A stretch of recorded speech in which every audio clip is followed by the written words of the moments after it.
Hello everyone, welcome to Shubham sir classes. जैसा कि आप जानते हैं कि कक्षा 10 अर्थशास्त्र अध्याय 1 विकास का पार्ट 1, इससे पहले हम लोग कर चुके हैं। आज उसी के क्रम में हम अर्थशास्त्र का जो चैप्टर 1 विकास है, उस चैप्टर को जहां से हमने पार्ट 1 में छोड़ा था उसी के आगे देखने की कोशिश करेंगे। तो हम जो है लास्ट क्लास में देख रहे थे कि हमारी प्रतिव्यक्ति आय हो गई थी और निवल उपस्थिति अनुपात हो गया था। क्या हो गया था? निवल उपस्थिति अनुपात। अब आप बताइए कि यदि जो विकास है इसे मापना हो कि किन्हीं दो देश के बारे में या दो व्यक्तियों के बारे में, सपोज करिए कि दो व्यक्तियों के बारे में यदि विकास को हमें देखना हो कि कौन विकसित है और कौन विकसित नहीं है, तो कैसे देखेंगे? सपोज करिए ये आपका व्यक्ति ए है और ये बी है। अब इन दोनों के पास आप क्या देखेंगे? कौन विकसित है, किसका विकास हुआ है और किसका विकास नहीं हुआ है। इसमें से किसका विकास हुआ है आप बता सकते हैं क्या? तो कहेंगे कि हम देखेंगे हमारा जो पैमाना होगा, आप कुछ पैमाने मानेंगे ना, है ना, कि जिसके पास पैसा अधिक हो, है ना। लेकिन अब कहते हैं कि अच्छा दोनों रास्ते में जा रहे हैं। फिर तो जब रास्ते में जा रहे थे तो देखेंगे इनका जो है वेशभूषा, तो इनका क्या देखेंगे? वेशभूषा कैसा है। अब यदि वेशभूषा भी दोनों का समान हो तो क्या देखेंगे? शरीर यानी हेल्थ देखेंगे। क्या देखेंगे? हेल्थ यानी स्वास्थ्य इनका कैसा है। ये हमारे आम पैमाने हो जाएंगे। तो एक अर्थशास्त्री कैसे देखता है विकास को कि किसका विकास हुआ है, किसका नहीं हुआ है। अर्थशास्त्र में विकास को कैसे मापते हैं, जिसकी बात हम आगे करेंगे। आइए देखते हैं। तो पहला जो है, हमने एक पैमाना लिया, माना मतलब मापन की विधि अपनी मानी हेल्थ देखने की। तो हेल्थ देखिए तो बहुत से लोगों को देखोगे तो वो बहुत मोटे होते, बहुत पतले होते बहुत लोग, है ना। तो ये कैसे देखते हैं? तो एक इंडेक्स जो होता है ये एक गणना की विधि है जिसको हम क्या कहते हैं? शरीर द्रव्यमान सूचकांक। क्या कहते हैं? शरीर द्रव्यमान सूचकांक, यानी कि BMI। BMI का पूरा नाम क्या होता है आप लिख लीजिएगा, बॉडी मास इंडेक्स। क्या होता है? Body mass index. इसका जो प्रयोग होता है वो हम क्यों करते हैं? तो इसकी गणना जो करते हैं वयस्कों में पोषण का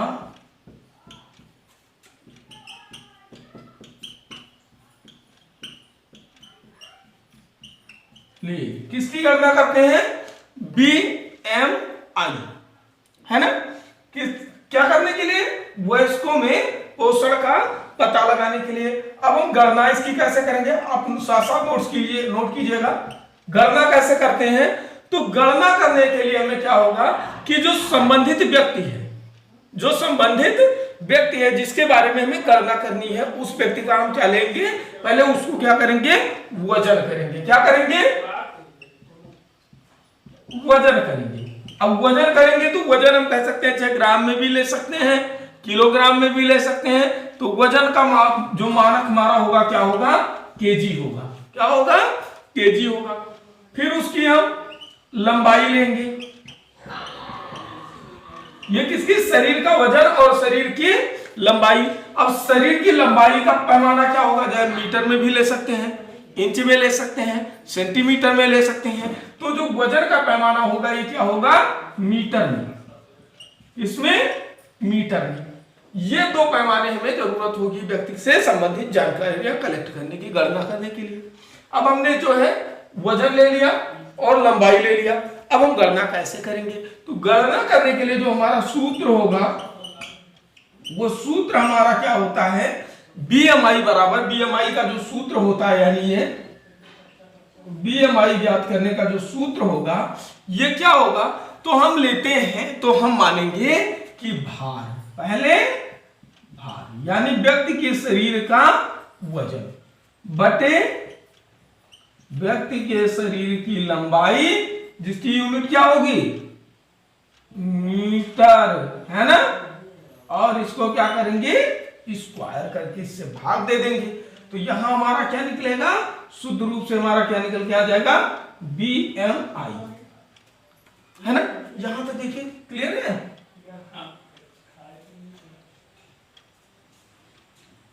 अब आप कहोगे कि सर अच्छा बीएमआई हमने निकाल लिया, अब हम इससे कैसे पता करेंगे कि ये व्यक्ति जो हमारा उत्तर आ गया, यानी कोई लंबाई थी कुछ, उसका वजन था, उसको भाग दे दिया, अब हम कैसे सर पता करें। तो इसके लिए कुछ पैमाने बनाए गए।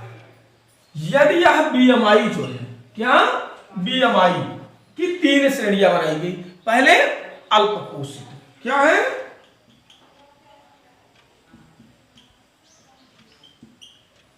फिर सामान्य और फिर अतिपोषित। अतिपोषित मतलब जो बहुत ज्यादा मोटा तगड़ा हो, यानी जो जिससे चलाया जा रहा हो। तो अब देखेंगे, यदि बीएमआई, नोट कीजिएगा, यदि बीएमआई 18.5 से कम हो, यदि बीएमआई 18.5 से कम है तो वह व्यक्ति क्या होगा, अल्पपोषित होगा। क्या होगा, अल्पपोषित होगा, है ना। तो इस चीज को याद रखिएगा, आपसे परीक्षाओं में पूछ सकता है ना। फिर सामान्य कैसे होगा, यदि व्यक्ति 18.5 से, उसका बीएमआई 18.5 से 25.0 तक हो, तो क्या होगा, सामान्य, ना बहुत मोटा है ना बहुत पतला है, यानी सिंपल सा है। अब देखिए अतिपोषित कब होगा, यानी बहुत मोटा है, चला नहीं जा रहा है ना। तो ये कब होगा कि जब 25.0 से बीएमआई अधिक हो, है ना। जरा इसे नोट कीजिए आप सभी।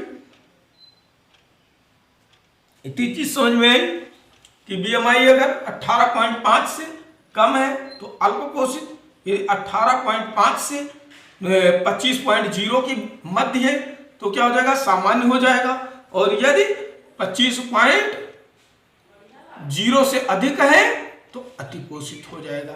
जरा इसे नोट कीजिए आप सभी। उम्मीद करते हैं आप सभी ने नोट कर लिया होगा। आइए आगे देखते हैं। कैलकुलेशन नहीं करा रहे, क्योंकि कैलकुलेशन आप कर लेंगे तो एक एग्जांपल सा आप बना लीजिएगा अपनी शरीर का। आप अपनी शरीर की वजन और लंबाई देख के आप निकालिएगा। अपने घर में आने लोगों की जो निकाल के देखिएगा, जिन पे आपको शंका होगी अल्पपोषित, पोषित है, कुपोषित है, उनकी बीएमआई निकाल के आप देखिएगा।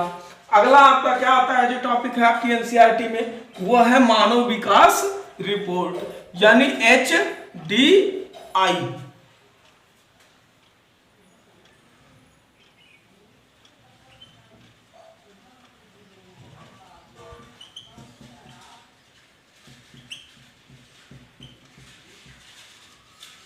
मानव विकास रिपोर्ट लिख सकते हैं, सूचकांक लिख सकते हैं, सारी चीजें एक ही होती है। इसको इंग्लिश में क्या कहते हैं,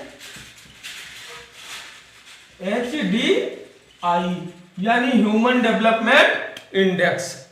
क्या मानते हैं, ह्यूमन डेवलपमेंट इंडेक्स। शरीर के आधार पे आपने विकास हुआ है नहीं हुआ है, आप बीएमआई से निकाल लेंगे। पोषण उसका कैसा है ना, स्वास्थ्य का स्तर कैसा है, आप माप लेंगे बीएमआई से। लेकिन अब क्या उसका सामाजिक विकास हुआ है, क्या उसका शैक्षिक विकास हुआ है, क्या उसका आर्थिक विकास हुआ है या नहीं हुआ है, उसकी जानकारी हम कहां से लेते हैं? तो HDI, है ना। तो अब HDI निकालने की जो बात हुई, इसका जो जनक कहा जाए या इसके खोजकर्ता कहा जाए या इस सिद्धांत को किसने दिया, तो आप जानते हैं कि अपने भारत का एक हिस्सा हुआ करता था 1947 से पहले, जो है पाकिस्तान, इसको आज हम प्यार से नल्ला भी कहते हैं, है ना। तो क्या था? पाकिस्तान। पाकिस्तानी एक अर्थशास्त्री थे। कौन थे? अर्थशास्त्री। पाकिस्तानी अर्थशास्त्री, क्या नाम था? महमूद उल हक। क्या नाम था? महमूद उल हक। इन्होंने क्या दिया? ये जो आपका मानव विकास सूचकांक है, ये इन्हीं की देन है। किसकी? तो महमूद उल हक, इनका नाम याद रखिएगा, है ना। महमूद उल हक, है ना। ह्यूमन डेवलपमेंट इंडेक्स के बारे में हमें बताया था, या इस जो है सिद्धांत को प्रतिपादित किया था, या ह्यूमन डेवलपमेंट इंडेक्स को विकास इन्होंने विकसित किया था। कुछ भी आपसे पूछे तो किसने किया था? महमूद उल हक। किस स्तर पे? विश्व स्तर पर। और ये भारत में बात किया जाएगा तो कौन थे? अमर्त्य सेन थे। भारत में कौन थे? अमर्त्य सेन, है ना। लेके आए थे मानव विकास सूचकांक की कहीं ना कहीं परिकल्पना किए थे अमर्त्य सेन। और अगर विश्व स्तर पे बात किया जाएगा तो पाकिस्तानी अर्थशास्त्री महमूद उल हक। क्या हुआ कि जब महमूद उल हक ने अपनी ह्यूमन डेवलपमेंट इंडेक्स थ्योरी दी, सिद्धांत दिया, इस सिद्धांत को इन्होंने दिया यूएनडीपी को। किसको दिया? यूएनडीपी को। कब दिया? 1990 में। ठीक है, कब दिया? 1990 में। अब आप कहोगे सर ये यूएनडीपी क्या होती है? तो यूएनडीपी क्या होती है? यूनाइटेड, आप लिख लीजिएगा, यूनाइटेड नेशन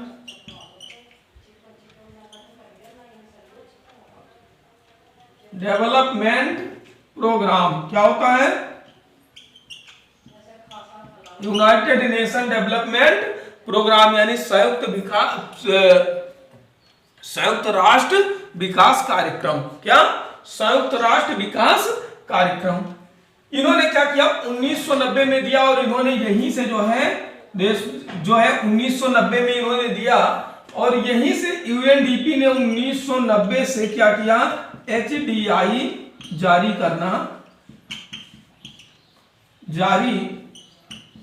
करने की शुरुआत करता है। कौन? जो आपका यूएनडीपी है, ये क्या करता है? जारी करता है। तो आपसे पूछ सकता है कि जो HDI है, ह्यूमन डेवलपमेंट इंडेक्स है, इसको कौन जारी करता है? तो जारी कौन करता है? UNDP, United Nation Development Programme. कब से जारी करता है? 1990 से। इसका सिद्धांत किसने दिया था? महमूद उल हक ने, है ना। जरा इतना नोट कीजिए आप।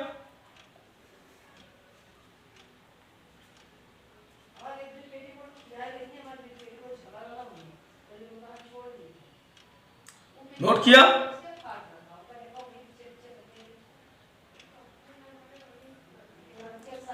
अब कहोगे सर इसके जो है जारी करने का उद्देश्य क्या होता है ना।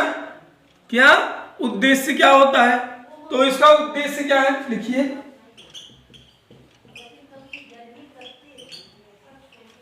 लिखिए, विभिन्न राष्ट्रों के लोगों का शिक्षा स्वास्थ्य व जीवन स्तर का आकलन करना।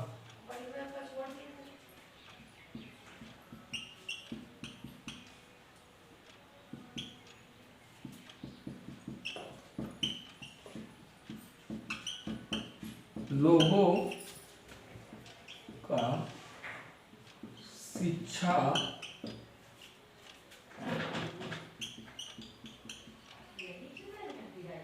शिक्षा स्वास्थ्य व देखिए शिक्षा स्वास्थ्य हुआ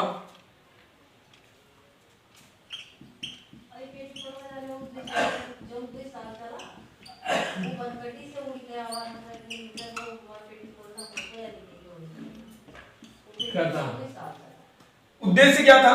विभिन्न राष्ट्रों के लोगों का शिक्षा स्वास्थ्य व जीवन स्तर का विकास आकलन करना, यानी किसमें शिक्षा का कितना जो है विकास किया, शिक्षा के क्षेत्र में कितना जो है जीवन यानी स्वास्थ्य के क्षेत्र में कितना सुधार हुआ, वहां के लोगों के जीवन स्तर में कितना सुधार हुआ, इसके लिए क्या जारी किया जाता है जो है HDI। इतना नोट कीजिए, फिर आगे हम देखते हैं।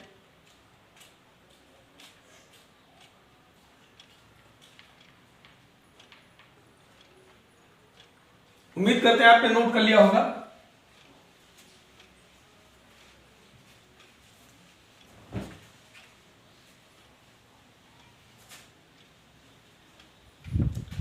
आइए देखते हैं कि मापन का जो है आधार क्या होता है, कैसे मापन जाता है। मापन का आधार,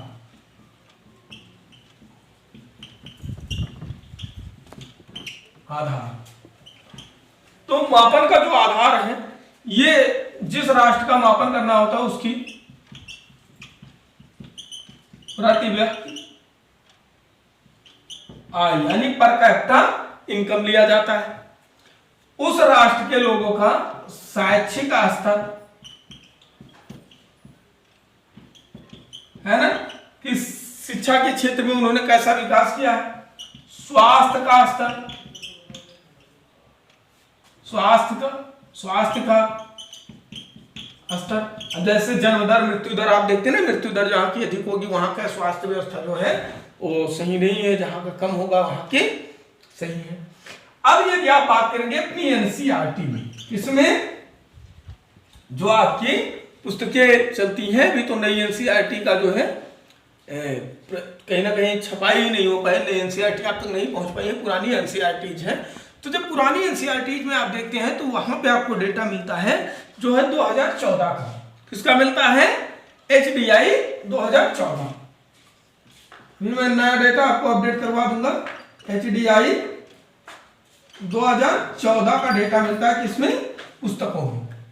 तो जब पुस्तकों में आप 2014 की बात करते हैं तो 2014 में आप देखेंगे कि वहां पे 188 देश थे। कितने हैं? 188 देश आपके शामिल हैं, जिसमें से भारत के जो आपके आधार था, भारत की जो रैंकिंग की गई थी, कितनी की गई थी? 130वां स्थान पाया था भारत। कब? 2014 में। कितना पाया था? 188 देशों में से 130वां स्थान भारत का था। यदि आप पड़ोसी राज्य श्रीलंका का देखते, 2014 से देख लीजिए, दोनों जानिएगा आप डाटा, क्योंकि वो विकल्पीय प्रश्नों में हो सकता है आपसे पूछ ले। श्रीलंका की देखते तो श्रीलंका का जो स्थान था वो क्या था? 73वां था, है ना। आप यदि म्यांमार की देखते, म्यांमार का देखते, है ना, आप म्यांमार के बाद पाकिस्तान का देख लेते,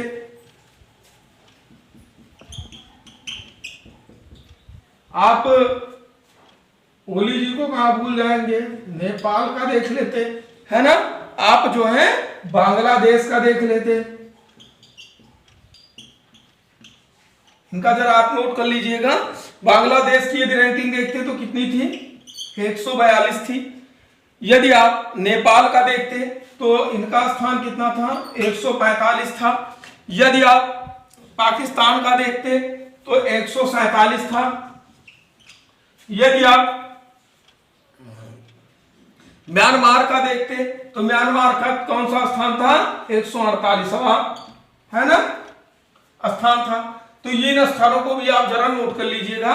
भारत का 130वां, श्रीलंका का 73वां स्थान, म्यांमार का 148वां स्थान, पाकिस्तान का 147वां स्थान, नेपाल का 145वां स्थान और बांग्लादेश का 142वां स्थान था। किसमें?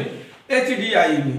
जरा इसे नोट कीजिए, फिर हम आपको डेटा जो है 2020 की एचडीआई का नोट करा दें। नोट कीजिए जरा इसे।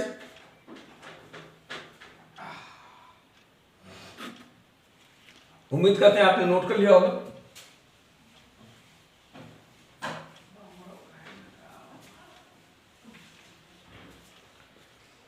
नोट कीजिए, ये 2020 की रिपोर्ट आई, इसकी रिपोर्ट निकली कौन सी? 2020 की। 2020 की रिपोर्ट में इन्होंने वहां पे 188 देशों का आकलन करता था, जो है की जारी करता था, जहां पे एक देश बढ़ा के कितनी की जारी करना शुरू कर दिया? 189 देश। कितने देश? 189 देश थे। 189 देशों में यदि हम देखें तो यहां पे जो यूएनडीपी ने आपके रैंक दिया वो कितना दिया था, बताइए जरा? 131वां स्थान बटे कितना? 189 देशों में कितना रैंक पाया भारत? 131वां स्थान पाया। अब यदि बात करें आप कहेंगे सर तो इसमें प्रथम पे कौन था 2020 में? तो जो प्रथम स्थान पे था एसबीआई में वो कौन सा था? नॉर्वे। कौन था? नॉर्वे। और द्वितीय कौन था? आप कहेंगे सर द्वितीय कौन था? तो जरा देख लीजिए यहां से, द्वितीय कौन था? आयरलैंड। प्रथम पे नॉर्वे था, द्वितीय पे आयरलैंड था, है ना। अब यह बात करेंगे अच्छा सर इसके हमारे पड़ोसियों का क्या था? तो अपने पड़ोसियों का भी आप देख लीजिए जरा। आपका भूटान था, है ना। तो भूटान की रैंकिंग कितनी थी 2020 में? 129। भूटान की रैंकिंग कितनी थी? 129। फिर आप कहेंगे सर बांग्लादेश, तो मैं कहूंगा बांग्लादेश की रैंकिंग कितनी थी? 133 थी। फिर आप कहेंगे अच्छा सर नेपाल की कितनी थी? तो नेपाल की कितनी थी? 142वां स्थान। फिर कहेंगे अच्छा वो नल्ले की कितनी थी? तो नल्ले की आपकी कितनी थी? जरा आप बताइए। नहीं पता? बहुत अच्छे, चलो हम बताते हैं कितनी रैंकिंग थी? 153वां स्थान था। किसका? पाकिस्तान का। तो इसे जरा आप नोट कर लीजिए। उम्मीद करते हैं आप सभी ने नोट कर लिया होगा।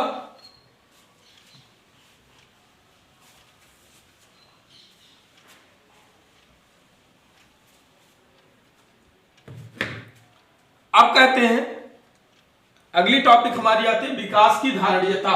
टॉपिक हमारी क्या है? विकास की धारणीयता।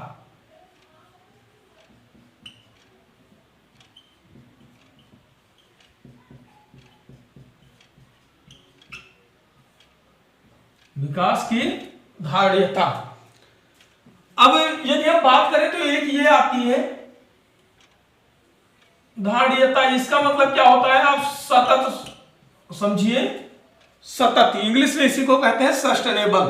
सतत का मतलब क्या होता है? कि जो निरंतर चलता रहे, यानी कभी रुके ना।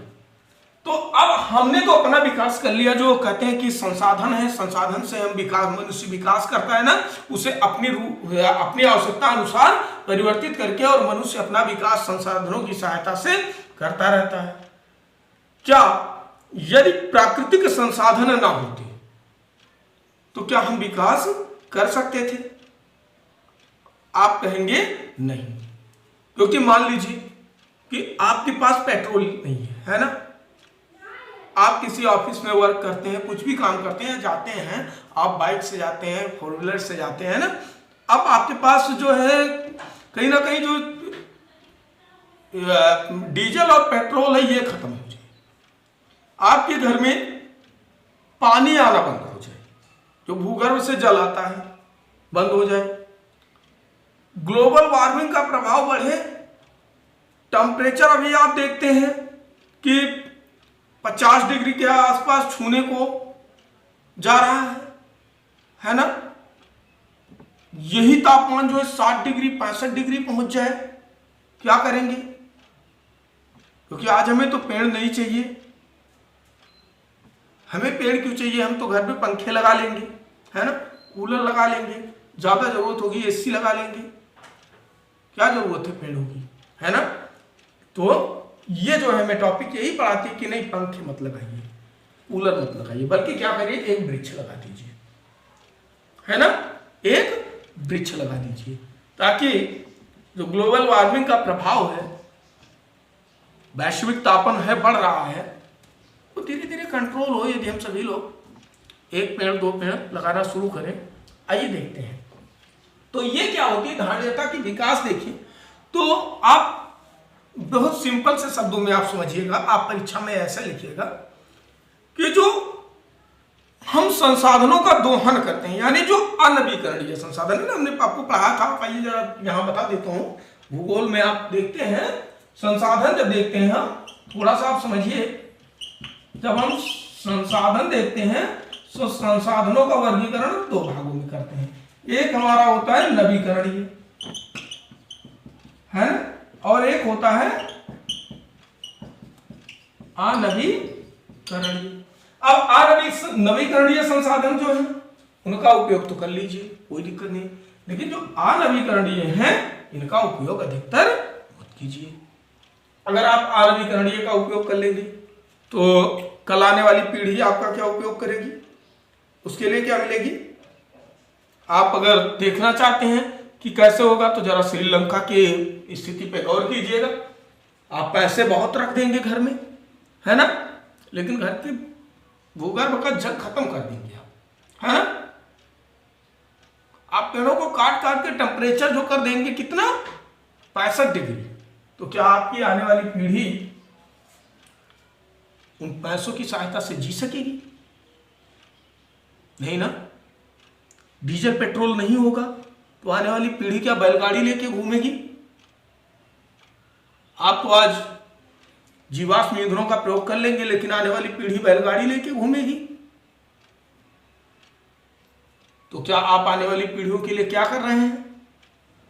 तो वही चीजें यहां दिखाती है कि जो अनवीकरणीय यानी जिन्हें जो अचक्रीय हैं, जिनका हम पुनः एक बार उपयोग करने के बाद पुनः उपयोग नहीं कर सकते हैं, उन चीजों का प्रयोग हम कम से कम करें, है ना, या इतना करें जितना हम आगे पूरा कर दें।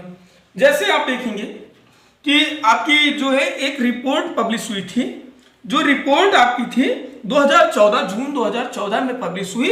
ये रिपोर्ट क्या थी, BP statistical review of world energy की रिपोर्ट थी। किसकी? BP statistical review of world energy की एक रिपोर्ट पब्लिश हुई थी। इस रिपोर्ट में कहा गया था कि जो विश्व है, जो आपका विश्व है, विश्व में 1689.9 हजार मिलियन बैरल तेल है केवल।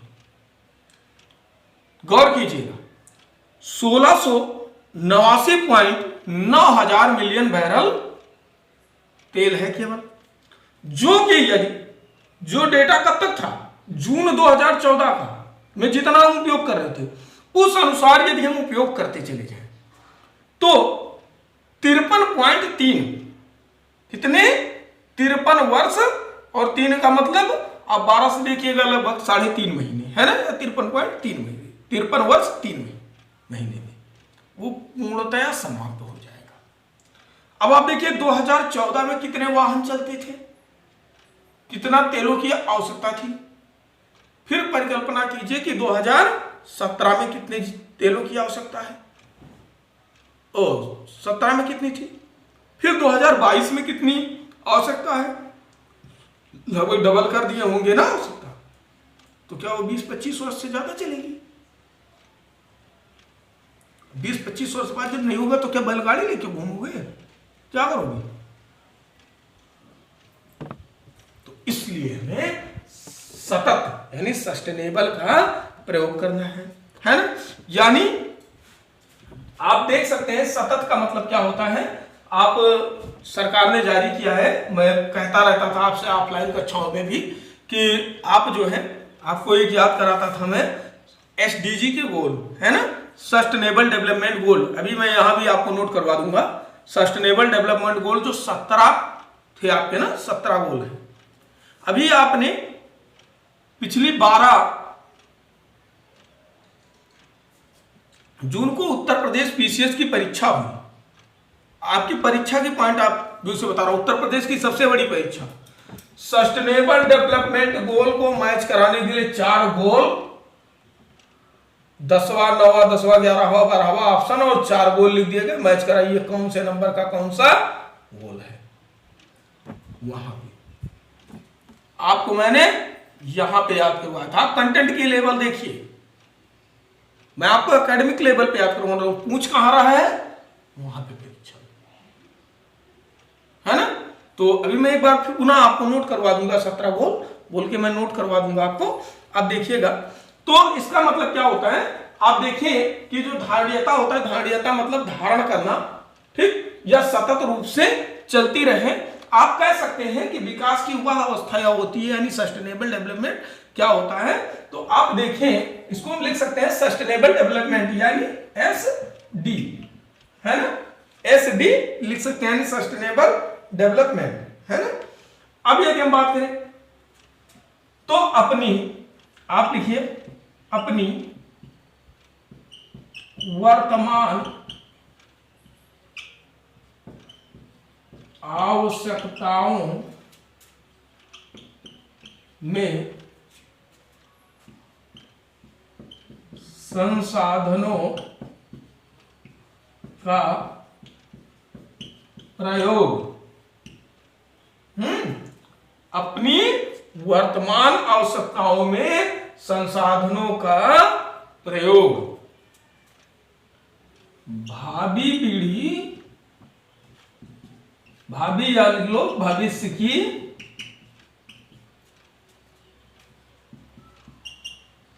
पीढ़ियों को ध्यान में रखकर, है ना, यानी जो हम वर्तमान में किसी चीज का प्रयोग कर रहे हैं, संसाधन का प्रयोग कर रहे हैं, तो भविष्य में क्या हमारी आने वाली पीढ़ी को मिलेगा यह संसाधन या नहीं मिलेगा, ठीक, उसको ध्यान में रख के प्रयोग करना चाहिए, है ना, और जितना संभव हो उतना बचत करना चाहिए, है ना। ये क्या होता है आपका धारणीयता होती है, वही यानी कि इतना सीमित, जितना हम इतना करें कि कबीरदास जी ने कहा था ना कि साईं इतना दीजिए जामे कुटुंब समाए, मैं भी भूखा ना रहूं साधु न भूखा जाए, यानी मेरा भी काम चल जाए और आने वाली पीढ़ियों के लिए भी वो चीजें मिलती रहे, यानी संसाधन नहीं कि वो हम उनके लिए सारी चीजें दे दें, है ना, सभी सुख सुविधाएं दे दें, लेकिन जो हमारा यानी प्राकृतिक संसाधन है ना वो ही ना रहे, डीजल ना रहे, पेट्रोल ना रहे, गर्मी बहुत ज्यादा हो जाए, हवा ही ना चले, पेड़ पौधे, वर्षा ही ना हो, है ना, तो क्या होगा, कुछ नहीं होगा ना। इस टाइम आपको लग रहा होगा जरा ही, जब 2-2.5 घंटे के लिए आप बिना पंखे के बैठते होंगे तो लगेगा, और वो किसका नतीजा है, अपनी जो पूर्व की पीढ़ी थी उसका नतीजा है, क्योंकि उन्होंने वैसा नहीं किया, तो क्या हम वैसा दे दें, नहीं ना, हमें थोड़ा अच्छा करने का प्रयास करना चाहिए।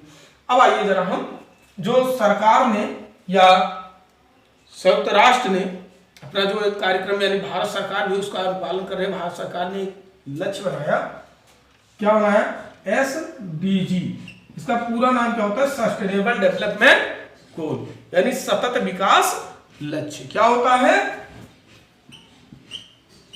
सतत विकास लक्ष्य, है ना। ये कितने लक्ष्य हैं, तो 17 लक्ष्य हैं। आपसे परीक्षाओं में पूछ सकता है, क्योंकि तापमान बहुत बढ़ रहा है ना, पता है ना तापमान बढ़ रहा है, तो जरा नोट कीजिए आपका सतत विकास लक्ष्य को। तो जो लक्ष्य नंबर 1 है, नोट कीजिए, आप क्रम वाइज याद रखिएगा कि पहला कौन सा है, दूसरा कौन सा है, तीसरा कौन सा है, नहीं तो भूल जाओगे। पहला है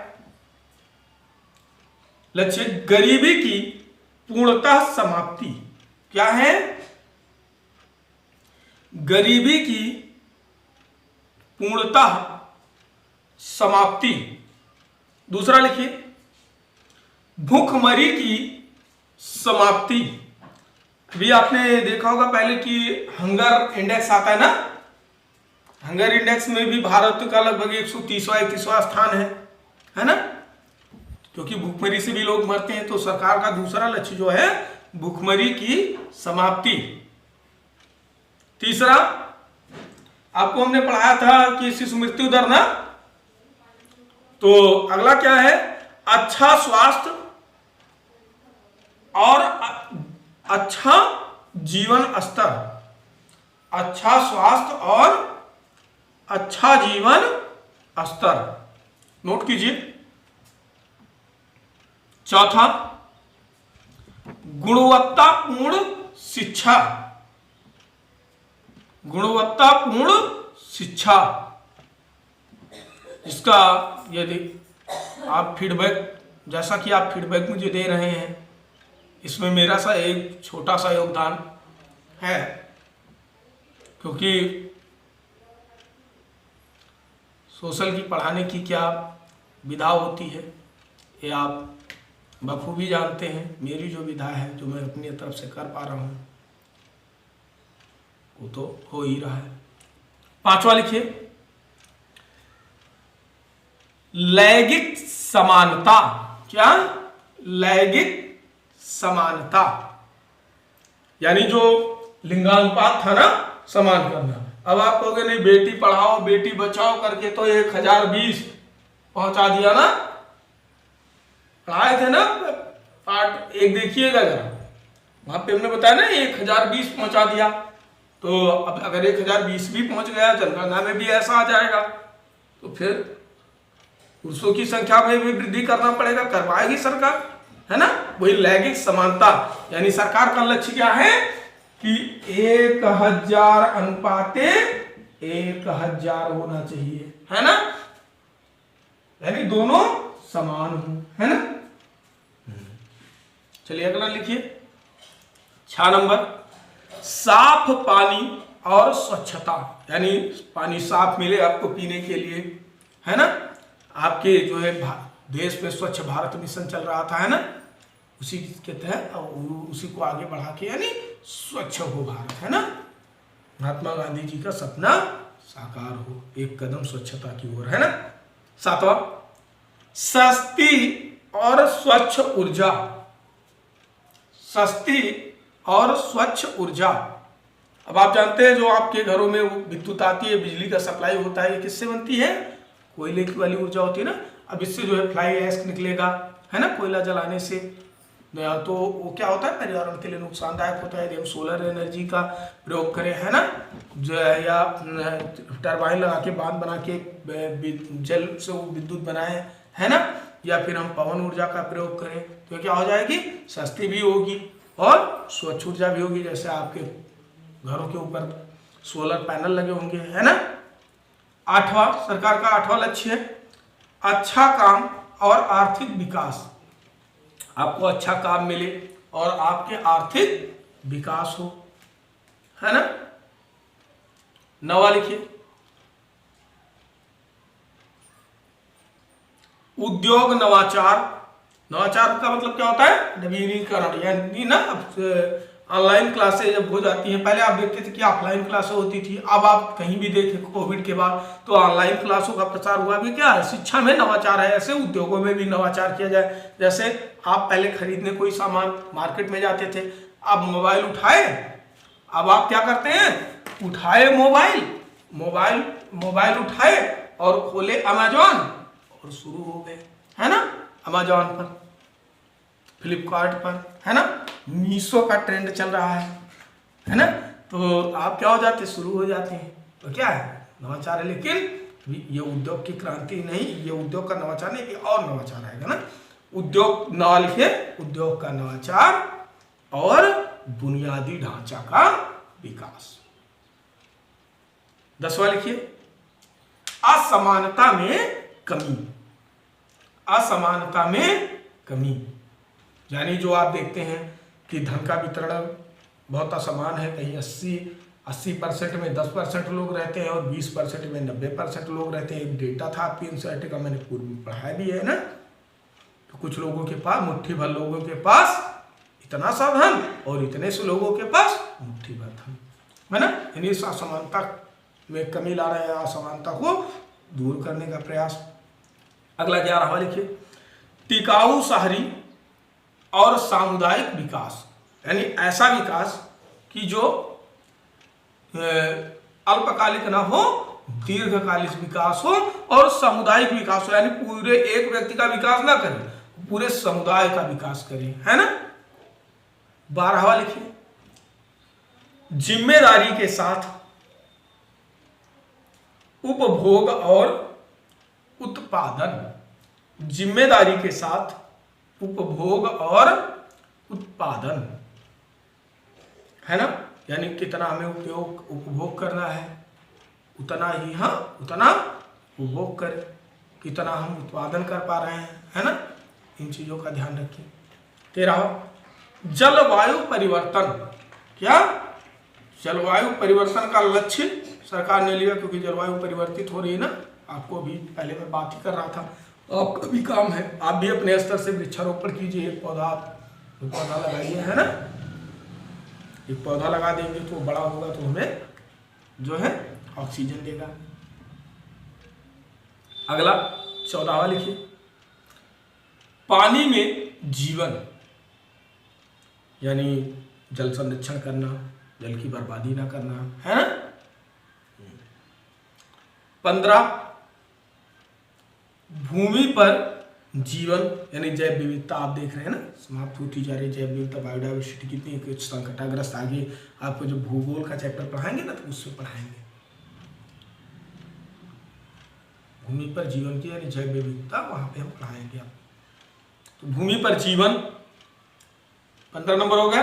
16 नंबर लिखिए जल्दी, शांति और न्याय के लिए, शांति और न्याय के लिए संसाधनों तक पहुंच सुनिश्चित करना, शांति और न्याय के लिए संसाधनों तक पहुंच सुनिश्चित करना। और सॉरी शांति और न्याय के लिए संस्थान तक पहुंच सुनिश्चित करना, संसाधनों बोल दिए थे, सॉरी।